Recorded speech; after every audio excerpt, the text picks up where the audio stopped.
Hello everyone, welcome back to my channel Adrika Energics Lifestyle. How are you all? I am fine. So today we are going to learn about chapter 2, common noun and proper noun, which is I will tell you about this in Hindi also to learn it in easy way. Okay, you know what is common noun known in Hindi?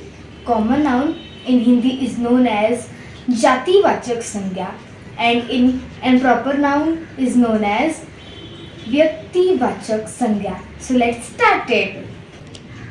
So chapter 2 common noun and proper noun. तो चलो शुरू करते हैं. First I will tell you what is noun. Nouns are names of people, places, animals or things. So noun मतलब क्या होता है? वो किसी इंसान, प्लेस, फिर जानवर या फिर चीज़ों का नाम होता है. अब मैं आपको हिंदी में भी बता देती हूँ. संज्ञा की परिभाषा वह शब्द जिनसे किसी व्यक्ति, वस्तु, पदार्थ, स्थान, प्राणी तथा अवस्था के नाम का बोध होता है उसे संज्ञा कहते हैं. Okay, let's see proper noun. What is proper noun? I will give you the definition. A proper noun is a name of a particular person, place or thing. Let's see the example.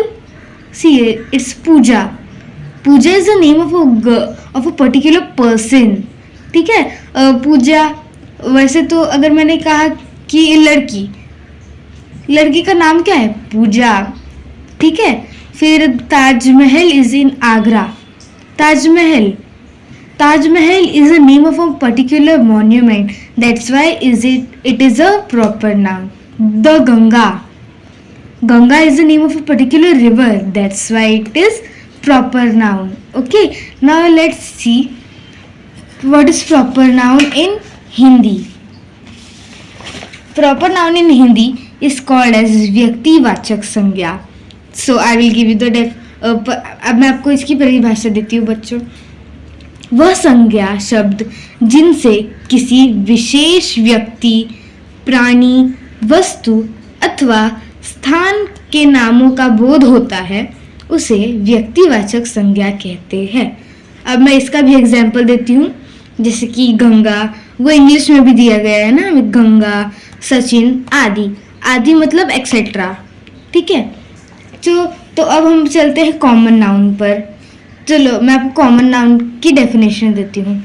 Common nouns are the names of common persons, places, animals and thing. Example boy, cat, man etcetera. So your examples are given school, cat, apple. Okay, तो अब मैं आपको इसे हिंदी में बताती हूँ. जातिवाचक संज्ञा वह संज्ञा शब्द जिनसे एक ही जाति के सभी प्राणी, वस्तु, स्थान का बोध होता है उसे जातिवाचक संज्ञा कहते हैं. जैसे बच्चे, नदी आदि. देखिए यहाँ पे और एग्जाम्पल्स दिए हैं. पेड़, कुर्सी, पंखा, पहाड़. तो अब मैं आपको बता देती हूँ जातिवाचक संज्ञा जो कॉमन नाउन है वो क्या होता है.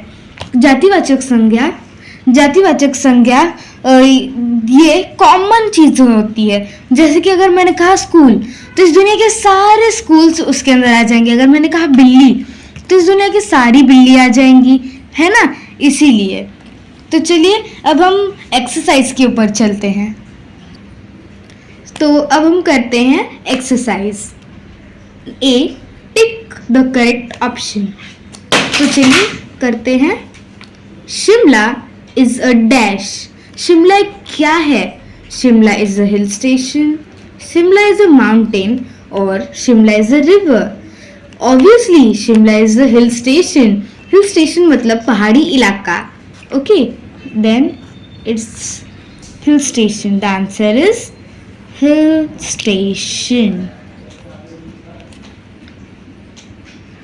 अब चलिए दूसरे पर चलते हैं. Number 2, dash fly in the air. Dash हवा में उड़ती है. हैन जो मुर्गी, पिजन दैट इज कबूतर, sheep दैट इज बकरी।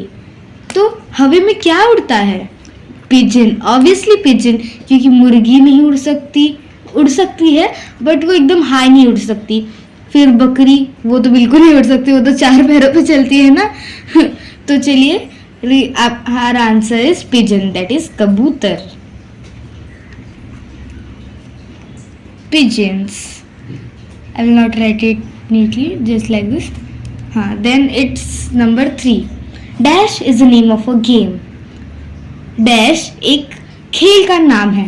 Honda, ludo, Poppy. तो होंडा वो तो एक गाड़ी का ही नाम है।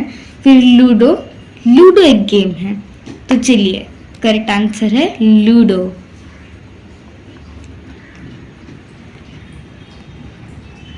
मुझे आशा है आपको ये समझ में आ रहा होगा।